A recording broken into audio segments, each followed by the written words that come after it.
Hello दोस्तों, स्वागत है आप सभी का कंपैरेटिव पॉलिटिक्स के एक नए लेक्चर में। यहाँ पे हम डिस्कस करने वाले हैं इलीट थ्योरी को। इलीट थ्योरी की इंपॉर्टेंट थ्योरी है कंपैरेटिव पॉलिटिक्स के सिलेबस में। यहाँ से अक्सर एग्जाम्स में क्वेश्चन पूछे जाते हैं। 2 या 3 क्वेश्चन जो है हर एक एग्जाम में पूछे जाते हैं। तो यूजीसी नेट के लिए एक्सेप्शनली ये एक इंपॉर्टेंट थ्योरी है। तो हम जो है कंपैरेटिव पॉलिटिक्स को कवर करने का प्रयास कर रहे हैं एमसीक्यूज की फॉर्म में। तो ये आज का लेक्चर नंबर 3 है। इससे पहले 2 लेक्चर ऑलरेडी अपलोड कर दिए गए चैनल में। जिन्होंने अभी तक वो वीडियोस नहीं वॉच की, चैनल के प्लेलिस्ट में जाकर उन वीडियोस को वॉच कर सकते हैं। साथ ही साथ हमारे जो अदर लेक्चर सीरीज़ हैं, जैसे पॉलिटिकल साइंस को हमने कवर किया, जहाँ पे हमने पॉलिटिकल थ्योरी को, वेस्टर्न पॉलिटिकल थिंकर्स को, इंडियन पॉलिटिकल थिंकर, और साथ ही साथ हमने पब्लिक एडमिनिस्ट्रेशन को एमसीक्यूज की फॉर्म में कवर करने का प्रयास किया। तो जिन्होंने अभी तक चैनल को सब्सक्राइब नहीं किया, चैनल को सब्सक्राइब कर लीजिए। आने वाले टाइम में इसी तरीके की और वीडियोस हम चैनल पर अपलोड जल्दी ही करने वाले हैं। तो होल सिलेबस को जो है यूजीसी नेट को सिलेबस को हम जो है एमसीक्यूज की फॉर्म में कवर करने का प्रयास करेंगे। तो चलिए वीडियो को स्टार्ट करते हैं फर्स्ट एमसीक्यू के साथ। Question number first, what is the main idea behind elite theory in political science. Elite theory का क्या मोटिव है in political science? Option number A, power is distributed equally among all citizens. या B, a small group of elites hold a disproportionate amount of power. या C, political power is based solely on democratic elections. या फिर D, the military holds the ultimate authority in any society. तो elite theory का क्या motive है, क्या meaning है? Option number B जो है वो सही है। Right answer option number B, a small group of elite hold a disproportionate amount of power. Elite theory का मतलब है कि स्मॉल ग्रुप ऑफ पीपल जो है, कुछ एक टॉप ऑफिशियल्स जो हैं, लीडर्स जो है, वो क्या करते हैं, मैक्सिमम पावर्स को होल्ड करते हैं और मासेस को कंट्रोल करने का काम करते हैं, even in the democratic setup. ठीक, तो अगर आपको वीडियो की रफ्तार ज़्यादा लग रही है, वीडियो को आराम से पॉज कीजिए और फिर क्वेश्चन को अटेम्प्ट कीजिए। इलीट थ्योरी जहाँ पे माइनॉरिटी जो है मेजॉरिटी को कंट्रोल करती है। माइनॉरिटी में कौन आएगा? जो स्मॉल स्किलफुल पीपल है, जो नॉलेजेबल और स्किलफुल पीपल है, वो क्या करते हैं, वो मेजॉरिटी को कंट्रोल करते हैं। Question number second, who is consider a key proponent of elite theory. Elite theory का प्रोपोनेंट इसमें से कौन है? Option number A, Karl Marx, B, Max Weber, C, Wilfred Plato, या डी, जॉन लॉक। तो राइट आंसर क्या होगा? Right answer is option number C जो है वो सही है।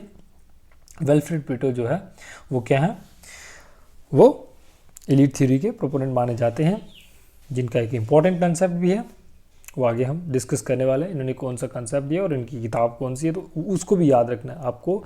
एलीट थ्योरी के तीनों थिंकर्स को, विल्फ्रेड प्लेटो, एंटोनियो मास्का और रॉबर्ट मिचेल, इन सबको ये है जो क्लासिकल थिंकर है एलीट थ्योरी के, और बाद में मॉडर्न थिंकर भी, जहाँ पे कंटेम्परेरी थिंकर भी, सी राइट मिल्स को पढ़ोगे तो इन सब की जो इंपॉर्टेंट बुक्स हैं और साथ ही साथ इनके द्वारा जो कंसेप्ट दिए गए, इनसे अक्सर क्वेश्चन फ्रेम किया जाता है एग्जाम्स में। तो यहाँ पे विल्फ्रेड प्लेटो बात करते हैं, इटालियन सोशलिस्ट इकोनॉमिस्ट थे। उनका मानना था कि एलीट्स जो है वो क्या करते हैं, सिस्टम को अपने हिसाब से मैनिपुलेट करते हैं ताकि वो पावर को होल्ड कर सकें। Question number third, according to C Wright Mills, what is the power elite. Power elite क्या है, जो सी राइट मिल के द्वारा कंसेप्ट दिया गया? Option number A, the top official in military, corporate and political sphere. B, the general populace who vote in election. C, intellectuals who influence public opinion. या D, activist group that lobby for policy change. The right answer is, right answer क्या होगा? Right answer option number A, तो जो power elite है मतलब वो कौन acquire करता है? Top official in military, corporate and political sphere. C Wright Mill की जो इंपॉर्टेंट किताब है द पावर एलीट, तो वहाँ पे डिस्क्राइब करते हैं कैसे स्मॉल ग्रुप ऑफ लीडर जो है वो military, corporate and political sphere को डोमिनेट करता है in the decision making process में। Question number fourth, which of the following is not a characteristics of elite theory. Elite theory का इनमें से कौन सा कैरेक्टरिस्टिक नहीं है? ऑप्शन नंबर ए जो है, elites are homogeneous group. B, elites rotate within a small inner circles. या C, elites are accountable to the masses. या D, elites have control over key resources. तो right answer क्या होगा? Right answer is option number, क्या इनमें से नहीं है कैरेक्टरिस्टिक, तो सी जो है सही है। एलीट्स जो है अकाउंटेबल नहीं है मासेस को। इसके उल्टा देखोगे तो वो मासेस की पार्टिसिपेशंस को जो है वो एक्सक्लूड करने का काम करते हैं, क्योंकि मैक्सिमम डिसीजन वो ही लेते हैं। Question number 5, what is the main criticism of elite theory? Elite theory का सबसे इंपॉर्टेंट क्रिटिसिज्म कौन सा इनमें से? A, it overemphasise the role of institution in society. B, it underestimate the influence of general public in politics. या C, it ignores the influence of economic factors in political powers. या D, it focus too much on the role of charismatic leaders. तो right answer क्या होगा? Right answer is option number B जो है वो सही होगा, क्योंकि जो ये जनरल पब्लिक का जो पार्टिसिपेशन है in the decision making process को उसको अंडर एस्टिमेट करने का काम करती है elite theory.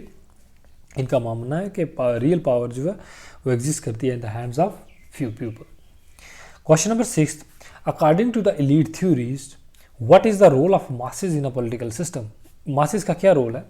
Option number A, they have a significant influence on policy decisions. B, they are the primary drivers of political change. या C, they are generally passive and controlled by elites. या D, they are well represented in democratic institutions. तो right answer क्या होगा? क्या role होगा? Role है उनका सी, जो ऑप्शन नंबर सही है। सी जो है सही है, क्योंकि वो जो मॉसेस हैं वो जनरली जो है क्या होते हैं, पैसिव होते हैं और जो कंट्रोल किए जाते हैं इलीट्स के द्वारा। लेकिन इलीट्स जो हैं वो एक्टिव होते हैं, वही जो है मैक्सिमम डिसीजंस को लेते हैं और पावर्स को होल्ड करते हैं। इलीट जो है वो मैनिपुलेट करते हैं मासेस को अपने हिसाब से। Question number 7, which of the following best describe the circulation of elites as propose by Pareto? Wilfred Pareto के द्वारा जो सर्कुलेशन ऑफ एलीट थ्योरी दी गई है, इनमें से क्या उसको डिस्क्राइब करती है? Option A, elites remain the same throughout history. Elite जो है थ्रू आउट हिस्ट्री सेम रहती है। No. B, there is a continuous and dynamic process of elite replacement.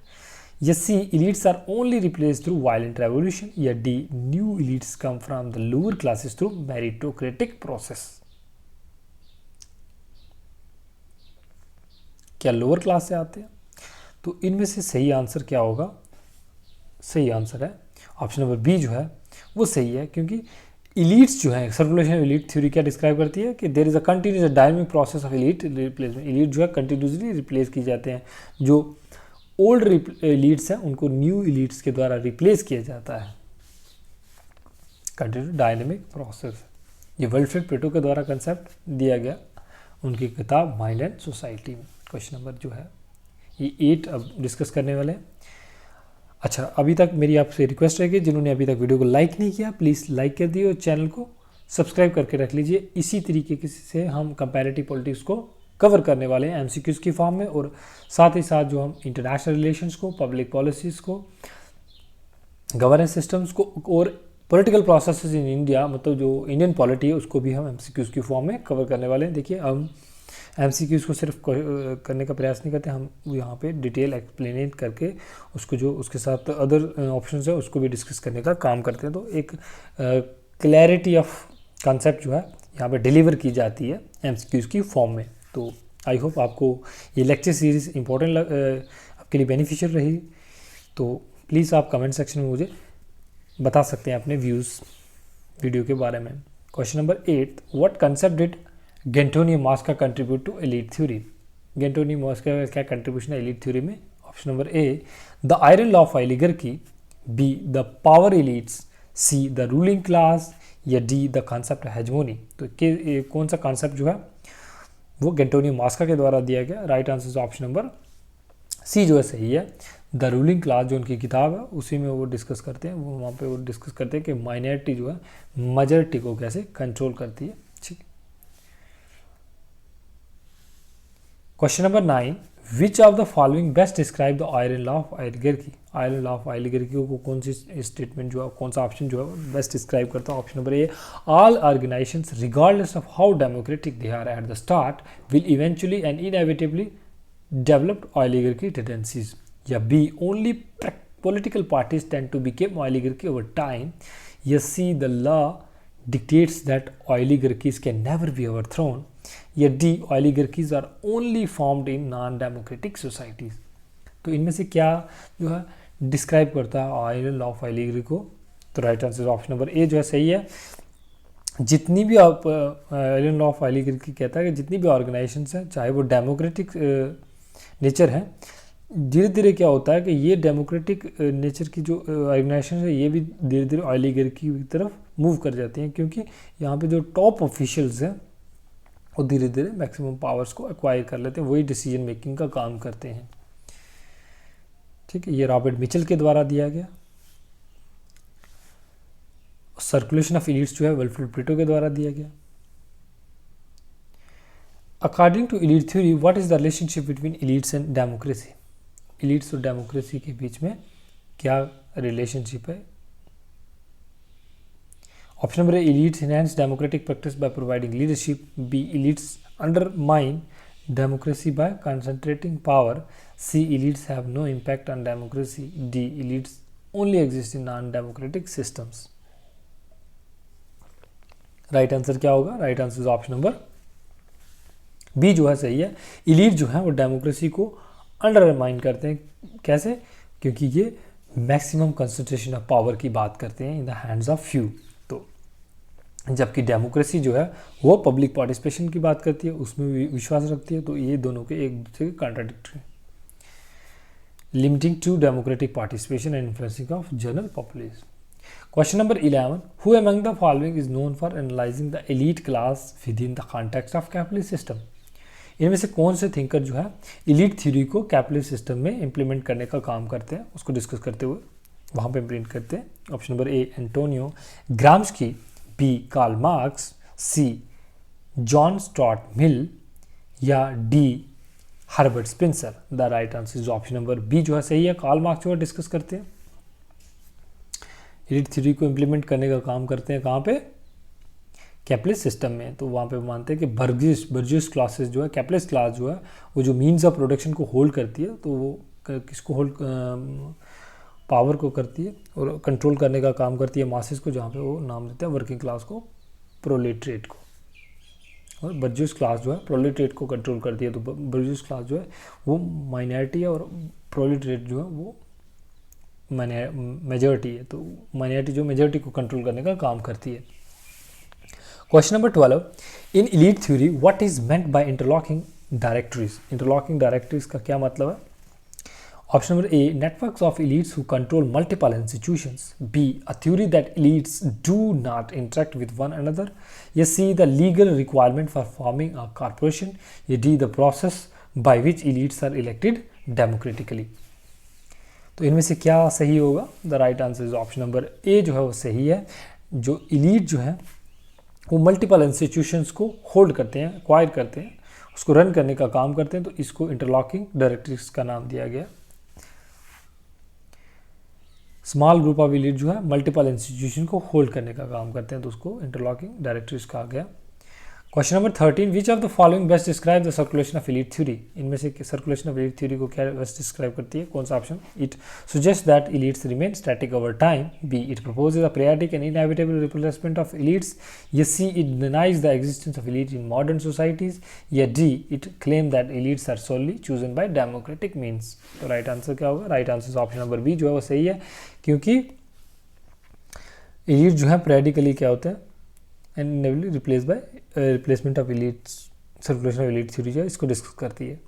देखिए ये एलीट थ्योरी जो है ये आज के कॉन्टेक्स्ट में भी इम्पॉर्टेंट है, ये specially in the Indian context. देखो कि अब जो मैक्सिमम डिसीजन वो लिए जाते हैं किसके द्वारा? कैबिनेट। और कैबिनेट में भी कुछ एक मिनिस्टर्स हैं, जैसे फाइनेंस मिनिस्टर हो गया या प्राइम मिनिस्टर हो गया, डिफेंस मिनिस्टर हो गया। तो ये 4-5 जो मिनिस्टर्स हैं, जो लीडर्स हैं, टॉप ऑफ लीडर्स, ये मैक्सिमम डिसीजंस को लेते हैं।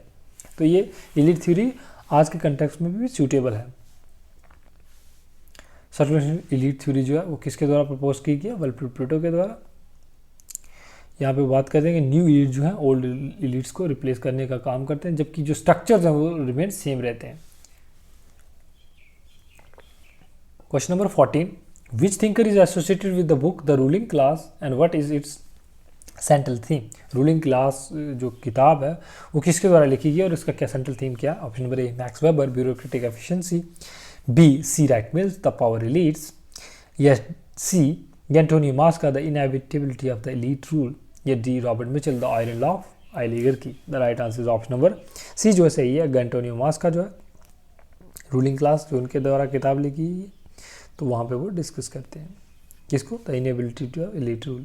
जो एलीट रूल है वो इनएविटेबल है, वो अनिवार्य है, वो डेवलप होता ही है टाइम के साथ डेमोक्रेटिक सेटअप में।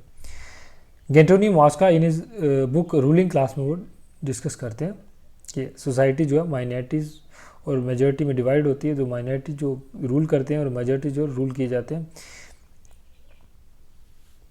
ठीक है, question number 15, in is book the power elite what does she Wright mills argue about the structure of power in United states. Option number A, power is decentralized and evenly distributed among various interest groups.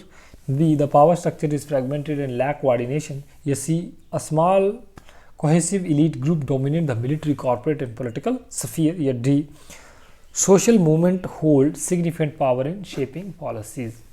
तो right answer क्या होगा? Right answer option number C जो है सही है। सी Wright मिल जो अपनी किताब द पावर एलीट में कहते हैं कि एक स्मार्ट ग्रुप ऑफ एलीट जो है वो डोमिनेट करता है किसको, military, corporate and political spheres को। मतलब जितने भी डिसीजंस हैं पॉलिटिकल, इकोनॉमिक और कॉर्पोरेट स्फीयर्स में तो स्मॉल ग्रुप ऑफ पीपल के द्वारा लिए जाते हैं। Question number 16, which book by Wilfred Pareto discuss the circulation of elites and what does this concept entail. जो विल्फ्रेड प्रेटो के द्वारा कौन सी किताब दी गई? Option number A, politics as a vocation, bureaucratic power को वहाँ पर डिस्कस करते हैं। बी, माइंड एंड सोसाइटी, यहाँ पर डिस्कस करते हैं कंटिन्यूस रिप्लेसमेंट ऑफ एलीट्स। या C, economy and society, rational legal authority. या D, the sociological imagination, the role of intellectuals. तो राइट आंसर आपको मिल चुका होगा, ये एक इंपॉर्टेंट किताब है। The right answer option number B जो है सही है। माइंड एंड सोसाइटी जो है विल्फ्रेड प्रेटो के द्वारा किताब लिखी गई है, जहाँ पे वो डिस्कस करते हैं कंटिन्यूस रिप्लेसमेंट ऑफ एलीट्स की बात करते हैं, जहाँ पे सर्कुलेशन ऑफ एलीट्स थ्योरी को देते हैं। Question number 17, which theory by Robert Mitchell assert that all democratic organizations will inevitably develop oligarchy tendency।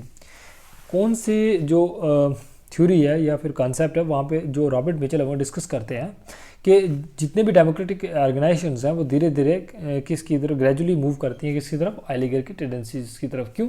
क्योंकि वहाँ पे जो कुछ एक लीडर जो है वो धीरे धीरे डेवलप होते हैं और तो टॉप जो पोजीशंस हैं उनको एक्वायर करते हैं और मैक्सिमम पावर्स को अपने हाथ में ले लेते हैं। ठीक, मैक्सिमम डिसीजंस वही लेते हैं। The right answer is option number C, the iron law of oligarchy को देते हैं कौन? रॉबर्ट मिचेल अपनी किताब पॉलिटिकल पार्टीज में। कंसंट्रेशन ऑफ पावर की बात करते हैं वहाँ पे। Question number 18, what is the central argument of Thomas Dye top down policy making. जो टॉप डाउन पॉलिसी मेकिंग का कॉन्सेप्ट दिया गया थॉमस डाई के द्वारा, उसके मुताबिक क्या सही है? Option number A, policy decision are driven by grass root movements. B, policy making is a collaborative process involving all citizens.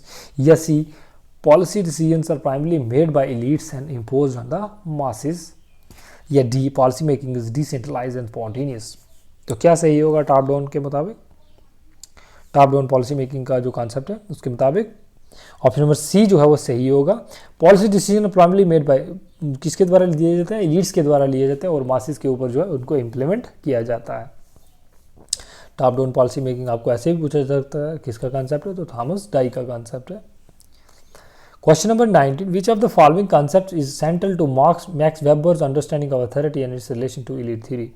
Max Weber का जो उनका अथॉरिटी का कॉन्सेप्ट है उसको रिलेट करते हुए एलीट थ्योरी के साथ, तो इनमें से क्या उनके द्वारा दिया गया, उस टाइप की अथॉरिटी की बात करते हैं। Option number A, charismatic authority. B, rational legal authority. C, traditional authority. या D, all of the above.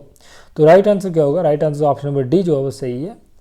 यहाँ पे वो रॉबर्ट जो मैक्स वेबर जो है तीन तरह की अथॉरिटी की बात करते हैं, charismatic, rational, legal and traditional authority की बात करते हैं। क्रिस्मेटिक अथॉरिटी कहाँ से ड्राइव होती है?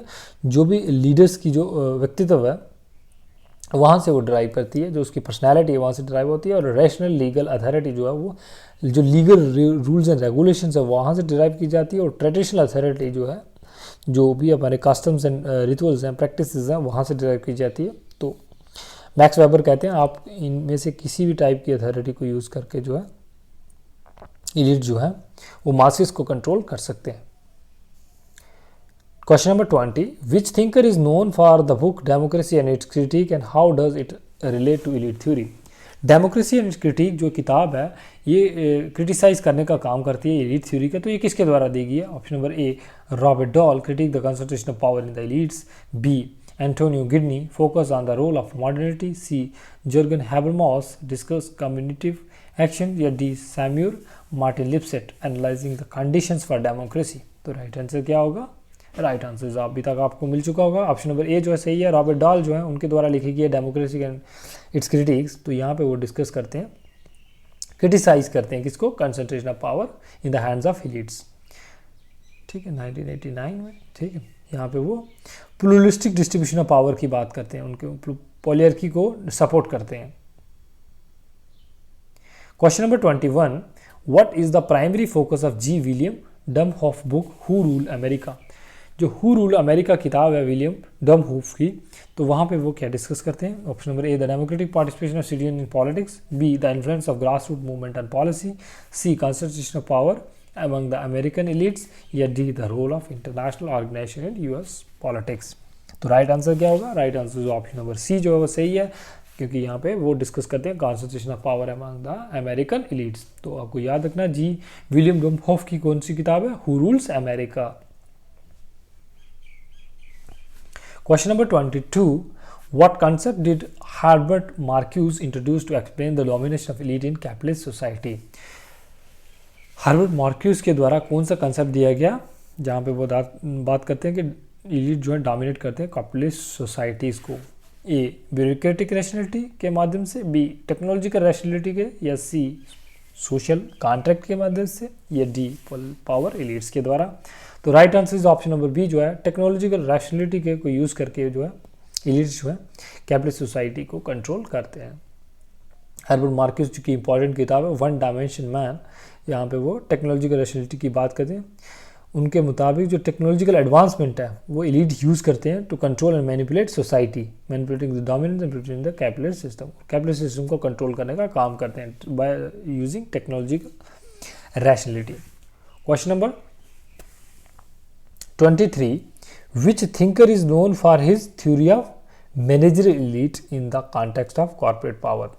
मैनेजरल थ्योरी ऑफ एलीट जो है वो किसके द्वारा दी गई है? Option number A Karl Marx, B John Maynard कीनीस, C James Burnham, D Antonio Gramsci. तो राइट आंसर क्या होगा? Right answer option number C जो है वो सही है। जेम्स बुर्नम के द्वारा जो है मैनेजर एलीट थ्योरी को दिया गया। यहाँ पे वो उनका मानना था कि जो मैक्सिमम पावर है वो न्यू कंपोज ऑफ एलीट्स, जो मैनेजरल मैनेजर्स हैं वो उनके हाथ में जो है पावर होती है। Executive manager and administrative control large, जो कंट्रोल करते हैं किसको? लार्ज बड़ी बड़ी कॉर्पोरेशंस को, इंस्टीट्यूशंस को कंट्रोल करते हैं, तो पावर उन्हीं के हाथ में होती है। तो वही मैक्सिमम डिसीजंस लेने का काम करते हैं इन कैपिटलिस्ट सोसाइटी।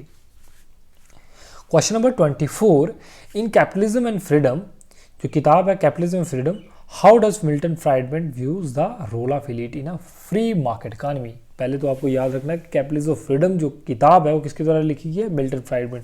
तो वहाँ पे वो किस तरह के रोल को डिस्कस करते हैं एलीट्स के द्वारा in free market economy? A elites should be strictly regulated to prevent monopolies. B elites naturally emerge and necessary for economic efficiency. या C elites are inherently corrupted and detrimental to society. या D elites should have no role in economy. तो right answer क्या होगा? Right answer option number B जो है वो सही है। एलीट जो है नेचुरली इमर्ज होते हैं, जो भी स्किलफुल लोग हैं धीरे धीरे क्या होते हैं वो सामने आते हैं और टॉप ऑफ पोजीशंस को एक्वायर करते हैं, तो वो ओल्ड एलीट्स को जो है रिप्लेस करने का काम करते हैं।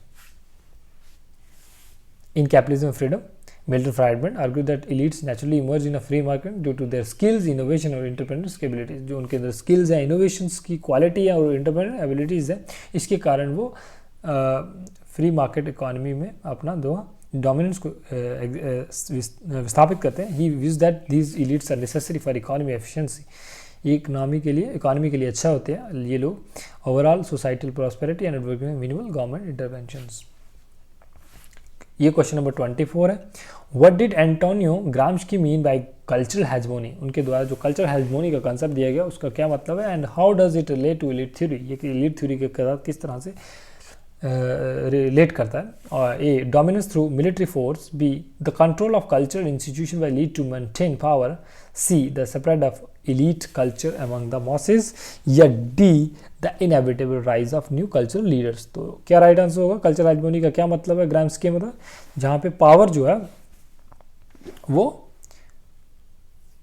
कैसे उसको इस्टेब्लिश किया जाएगा, through cultural, through by acquiring cultural institutions को, जैसे फैमिली हो गया, रिलीजियस इंस्टीट्यूशंस हो गया।